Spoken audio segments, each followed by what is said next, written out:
do that.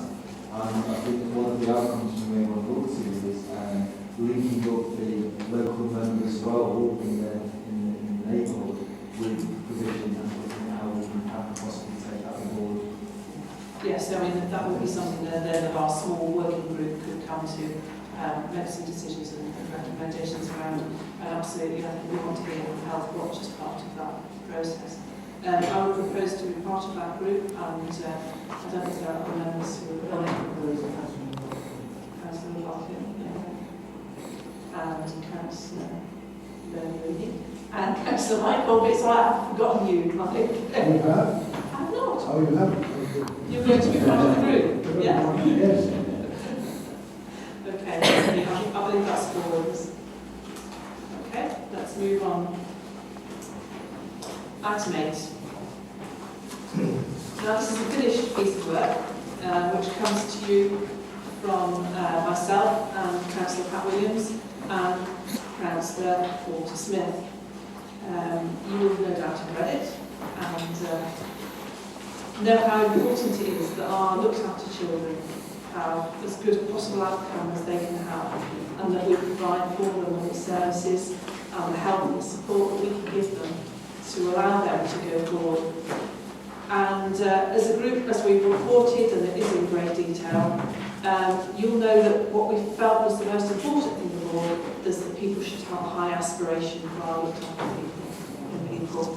Not only is Radio Merseyside was saying that the young people should have an aspiration, but that we must have an aspiration for them, just as any parent does for their child. And that is in regard to where we hope they'll go to, whether they go to university or they go to another appropriate form of training and development as they leave school, around the kind of housing they have, and just the general life outcomes that they have as well. And those are why we brought you all these detailed report and recommendations. I don't know, Walter, if you would like to say anything particular about this report? It was quite a good piece of work. I think we covered every aspect. We interviewed youngsters needing care, we interviewed carers, we interviewed officers, schools, and hopefully we highlighted some items that we do need to identify and improve the service. Some of the things with carers, we felt that they should see the youngsters they look after, they act more like parents, take the same interest with attending open days at school, and obviously training came out. Most of our carers are very good, but again, like any organisation, there are weaknesses, and we want to see those identified. And I think I'd just like to finish off. I know officers will always get great support in all our committees, but I think we should pay tribute to Alan Vetch, who was absolutely marvellous. You wouldn't know if he was there, but I'm amazed how much he got down there, gathering away and asking questions, and he did an excellent job. I think he ought to vote of thanks to Alan Vetch. Absolutely agree with that, and thank you very much for your hard work on our behalf. Denise. I didn't realise it there, actually. You're embarrassed. I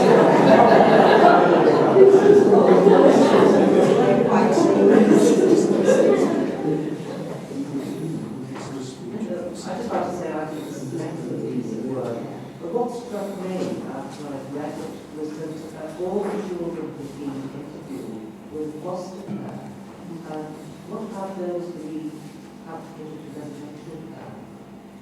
We did actually speak to at least one young man who had been in residential care away from Wirral as well, and another young man who was living in residential care at the time. It may not have come out in the report, but yes, there were a couple of young people we spoke to in that situation. Thankfully, I think Wirral is able to place the vast majority of its looked after children into foster care. But yeah, we did cover those. I don't know if you have any comment, Judy. There's been 675 children today, and 43 or 44 of them are in residential care. The rest are bulk of the rest are in foster care. Small number of carers are So we fare really well compared with the authorities, and about half of those in residential care were in placements in Wirral. So they're communities, not half of the places. So we have to be out of Wirral for safety reasons, and the very small number of groups we haven't got the capacity in the prevention section to do. That's the biggest.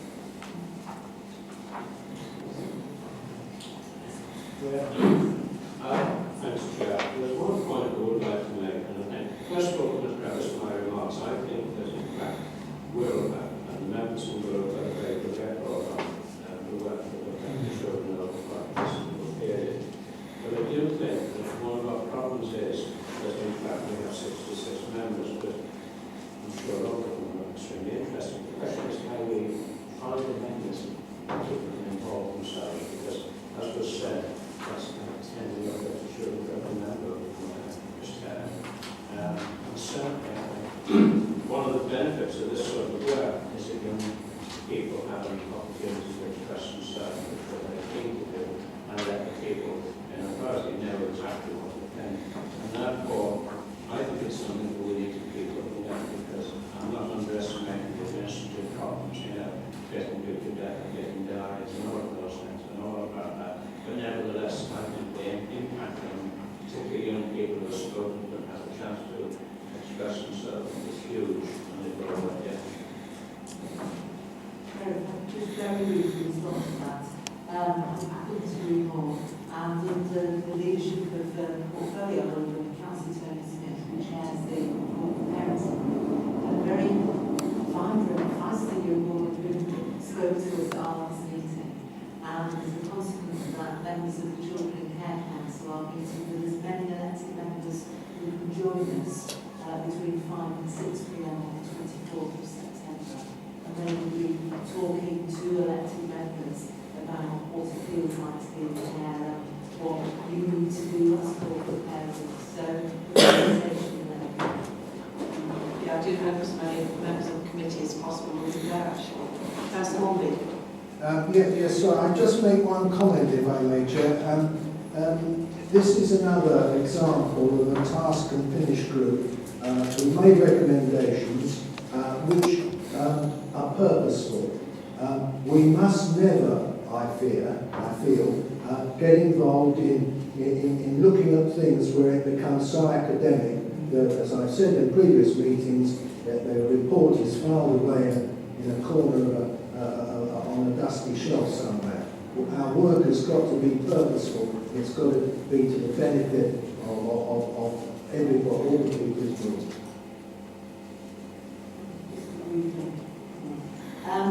As with this report, the previous one was contained on fostering 2, 3, 4 years ago.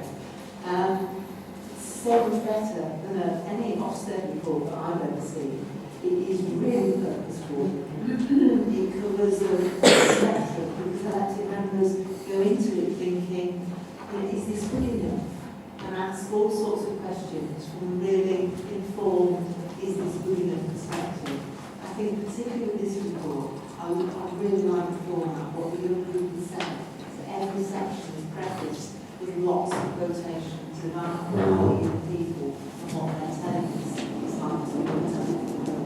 So this report will be seized upon and used, and hopefully committed with what the progress of the government to see how we will do it. Absolutely, I think we want, the recommendation is that we would refer it to Cabinet as a report, and also that we would have an update report in perhaps a year's time as to progress that's been made. So can I have the agreement on that? Agreed. Excellent, thank you. So that brings us on to the Families and Wellbeing Policy and Performance, the Performance Management Report is the one. And who's thank you.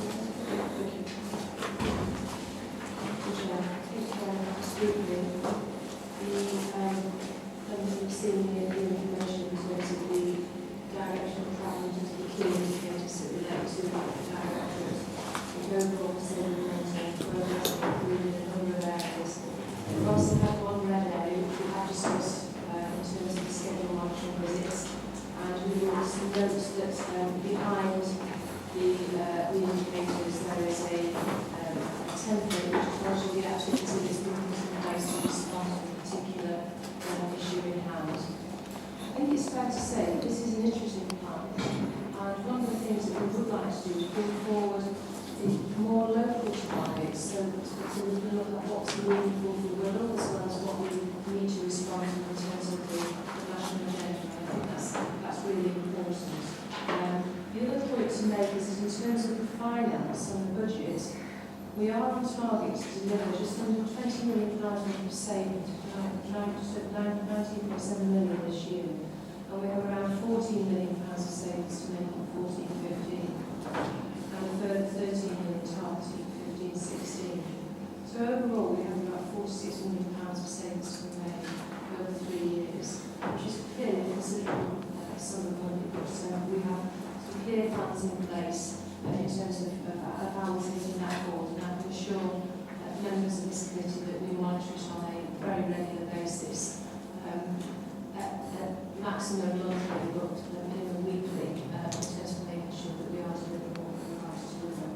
What I would like to do is ask Julie just to update you on terms of the early information that we've had in terms of the attainment achievements so far in relation to the indicators for schools locally.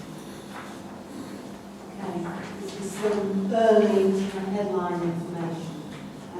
So in terms of attainment at the end of Key Stage 1, these are our 7-year-olds. They've increased in their attainment in speaking, listening, reading, writing, maths, with the exception of science, which has remained static. The attainment at the end of Key Stage 2, which is our 11-year-olds, in English and maths combined, the performance has increased from 2012. In terms of attainment at the end of Key Stage 4, that's 16-year-olds, the number of pupils attaining 5+ A-star to C's, including English and maths, has increased by 0.8%, 65.2% to 66%, and that is actually looking at the national trend, where there has been a fall of 1.2% with the pass rate in English and maths. And finally, in terms of A-levels, the average number of points per student has increased by 7.7 points. So overall, there's been an increase in the attainment of students at 18-year-old. The percentage of entries, including general studies marked at A-star to B, has just seen a slight fall of 0.5%. Overall, these are some really pleasing results for our young people and their parents and the teachers within the schools, and real team effort to achieve these results.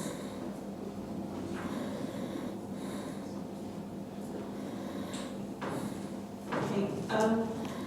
As it happens, I was at the coordinating committee just the other week, and we had a review on performance management for the whole council. And one of the items on there is the same as is on our sheet here. It's about the rate of children looked after per 10,000 of the population. The numbers are slightly different, and it leads to a different direction of the arrow in the monthly trend column. And I'd just like to understand why, without wanting to detract at all from the wonderful achievements of our schools and their attainment and so on. We've got to scrutinise this report.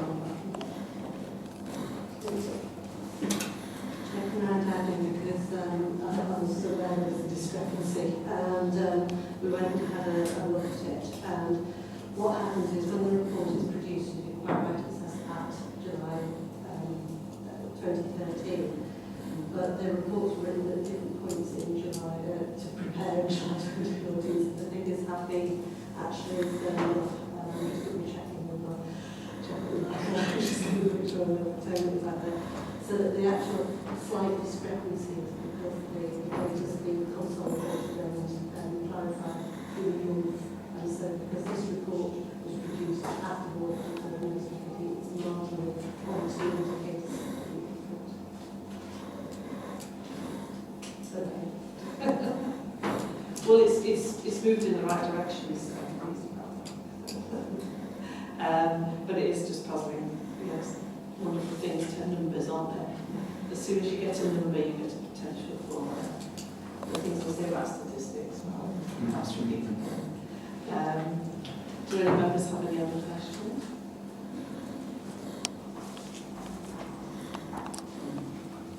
Or any further questions about the exception report that Graham referred to earlier?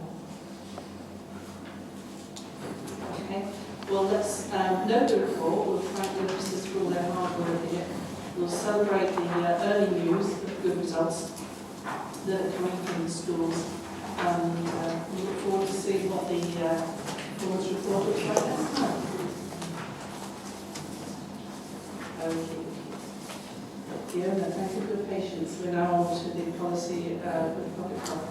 I'm going to do a very brief presentation.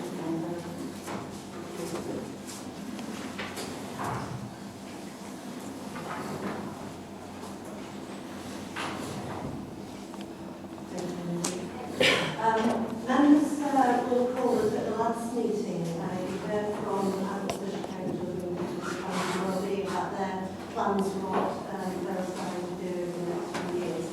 And whilst it was a trade also that you would get some insight into what the plans are for public health over the coming year.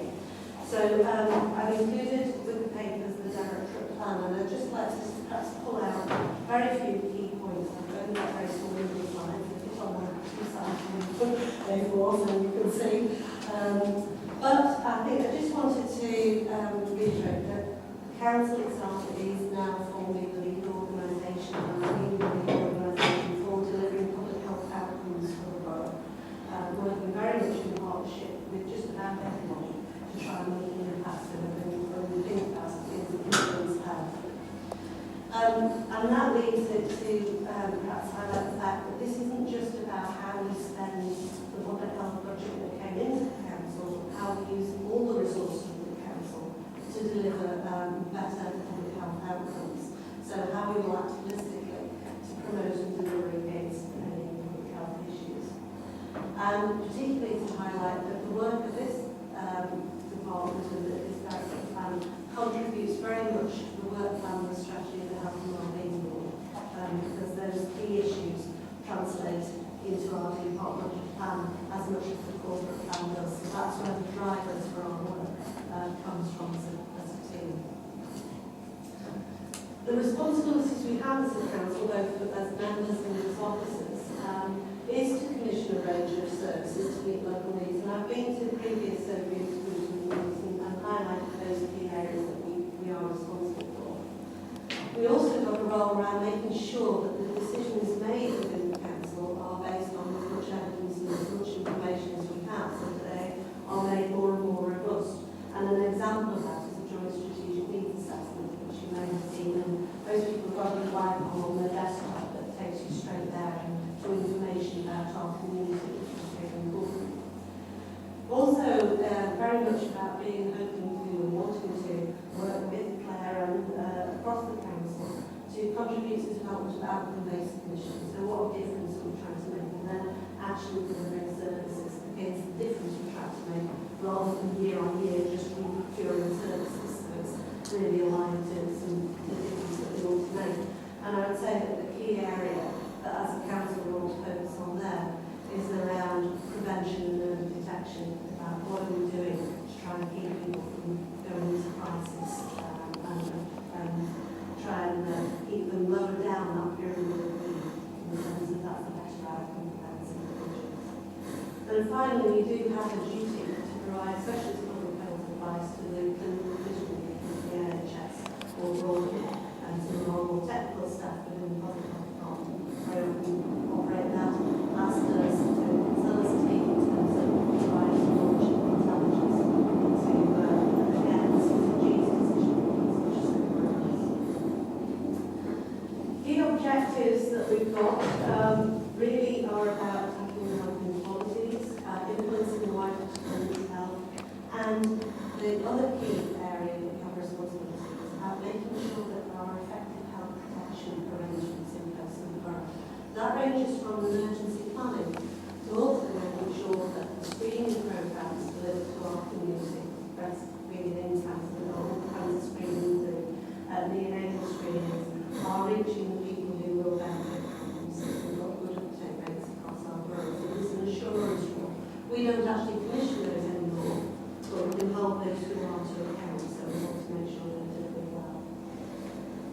The only acronym I've got in my presentation, I'm going to say, is DPH, and that's big, but I should probably have that, so hopefully that's clear. Under the Health and Social Care Act, I am given a statutory duty to write a public health annual report. The local authority has a statutory duty to publish it. So I think that's independent report. But it usually has a theme, and I just thought I'd give you a heads up that this year's theme. We've traditionally focused on things like lifestyle factors, like smoking and alcohol and all those sorts of things. But we wanted to focus on social isolation and loneliness because actually, if you think about mental health issues in our world, you think about all the people who perhaps need services because they feel alone and they don't have the support and help them. It's actually something that I think we could look at differently. So if we look at it from the perspective of social isolation or loneliness, it takes us away from looking in silos at mental health issues and all those other things. So there will be recommendations.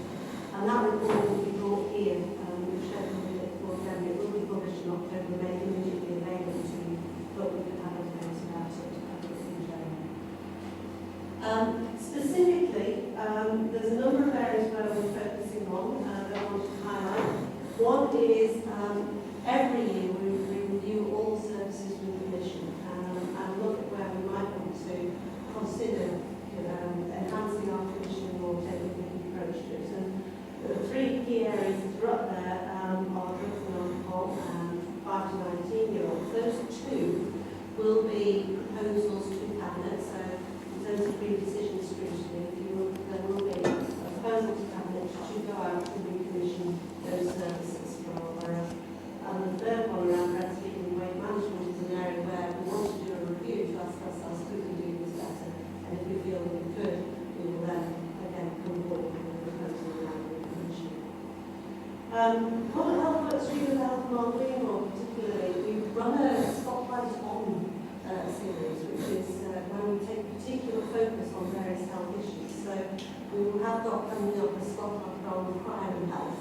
We've done one on housing and health, and those are open wider than the membership of health and wellbeing one. So we will make sure that all members know when those are going on, and there will be an invitation to attend should you wish to do so. The other key area of work that we're doing very much links, I think, with your role as members is as it relates to community development. This is about how people can help themselves, how communities can support themselves, but also how people connect with each other across communities. And there is a phrase called community connectors, the people who know somebody who knows somebody who knows somebody, the ones that join communities together. And I would say councils are a prime example of community connectors actually in the way we do. And if I can just highlight that on Thursday evening, you might already have it in your diaries, but there is an event on as it relates to community development by an international speaker, Paul Russell, who's going to talk through what that means and how we might go about it as a development. We also, you might have seen in the press, and proposed in health and wellbeing audit food plan. There's all sorts of issues in relation to food, and we're going to need to scope it down, but we have secured external support on this. And that's a range from access to energy quality contract through to increasing food poverty in the areas that we see. So how do we take an approach, a human approach around that? I've talked many times around tobacco and alcohol. They remain top of my hit list, I would say. From the support I've received from members in the past, I know that they are issues that concern me too. So we will continue to drive forward on what we can do to try and continue to highlight how we can